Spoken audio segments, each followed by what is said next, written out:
সকাল থেকে ভিডিওটা শুরু করলাম। তো শিফা মাকে নিয়ে চলে যাচ্ছি ভাবিদের বাড়ি থেকে সিম নিয়ে আসবো তার জন্য। তো ভাবি বলেছিল যে গাছ থেকে সিম তুলে আনার জন্য। তো এই যে চলে যাচ্ছি, গিয়ে দেখি তো সিম গাছ নিয়ে। তো ভাবিকে বলতেছি, ভাবি চালু নিয়ে আসছি, সিম ছাড়া আমি যাব না। তো বলতেছে যে ঘরেই আছে সিমগুলো নিয়ে যাও। আসসালামু আলাইকুম, আপনারা সবাই কেমন আছেন? আমিও আল্লাহর রহমতে ভালো আছি। আমার ভিডিওটি কাছে কিংবা দূরে, দেশ কিংবা দেশের বাহিরে যারা দেখছেন তাদেরকে অসংখ্য ধন্যবাদ।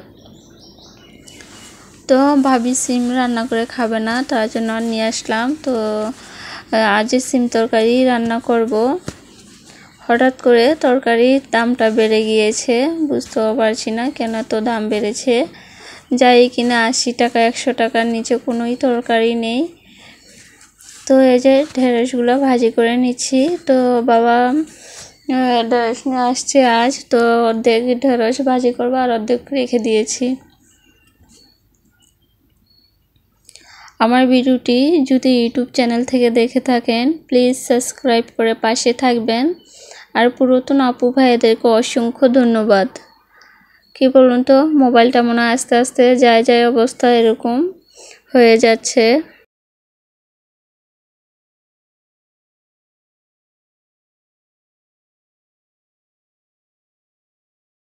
তো আজ আমার রান্নাটা তাড়াতাড়ি হয়ে যাবে, যেহেতু এক তরকারি আর ভাজিটা আর ভাত রান্না করব।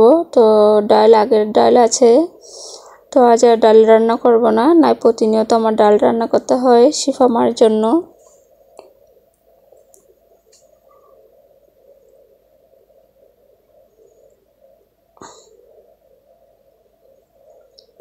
আজ ঘুম থেকে উঠে দেখি বাবা আম গাছের আম টোকা নিয়ে আসছে। তখন 4টা বাজে, 4:30 আজ ফজর আজান দেয়। তো বৃষ্টি হয়েছে তার জন্য আর কি বাবা টোকা নিয়েছে। উঠে বলতেছে যে বাবা আম কি আপনি টোকা নিয়ে আসছেন? বলতেছিল হ্যাঁ আমি টোকা নিয়ে আসছি। তো আর আজকে আর আম গাছের নিচে যাওয়া হয়নি আমার। তো এই যে কথা বলতে বলতে আমার রান্নাটা বসাই দিলাম, মাছ তরকারি রান্না করব। তো পেঁয়াজটা ভাজা করে পরিমাণ মতো পানি দিয়ে হলুদ গুঁড়া দিয়ে দিলাম 1 চামচ, মরিচের গুঁড়া 1 চামচ, আদা বাটা রসুন বাটা 1 চামচ দিয়ে মশলাটা ভালোভাবে কষিয়ে নিলাম। তো এখন আলুটা সিদ্ধ করে নিব মশলার ভিতরে।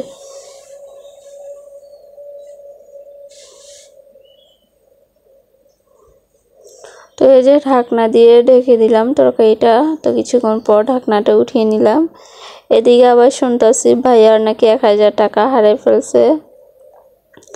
ভাইয়া এসে বলতেছে যে টাকা পাইছো কিনা। আমি বলতেছিলাম যে না। তো অনেকক্ষণ যাবৎ রাস্তার ভিতরে খোঁজাখুঁজি করেছে আমার শিফা মাওর সাথে। তো এটা ঘরেই পেয়েছে টাকাটা। তো শুনে খুব ভালোই লাগলো যে টাকাটা পেয়ে গেছে। তো এই যে এদিকে আলুটা আমার কষানো হয়ে গিয়েছে, সিম আর টমেটোটা দিয়ে দিলাম।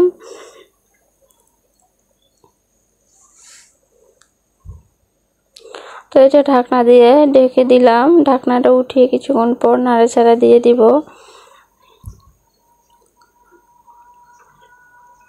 তো চুলাগুলা দেখে কেউ বাজে কমেন্ট করবেন না, বেহাল অবস্থা হয়ে আছে চুলাগুলার।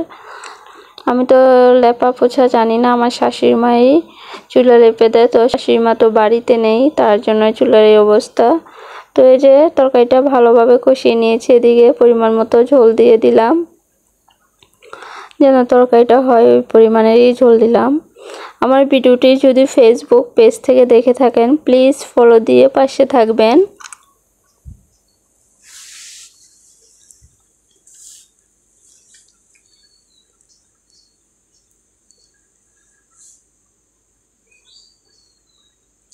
তো আজ হচ্ছে শেয়ারপুটি মাছ দিয়ে এই তরকারিটা রান্না করেছি।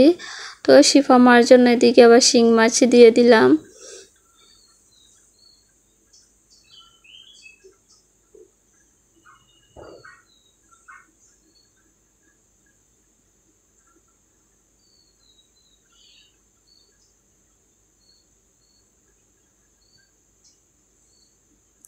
তো এদিকে আমার তরকারি রান্নাটা হয়ে গিয়েছে। তো এখন নামিয়ে নিব। এই যে ছোট বাটিতে ভাইয়ার জন্য কিছু তরকারি বেড়ে নিলাম। তো এদিকে আবার দেখতে পেলাম কি সুন্দরভাবে বিলাইটা ঘুমায় আছে। আজকের ভিডিও কেমন লেগেছে সবাই কমেন্ট করে জানাবেন। আল্লাহ হাফেজ।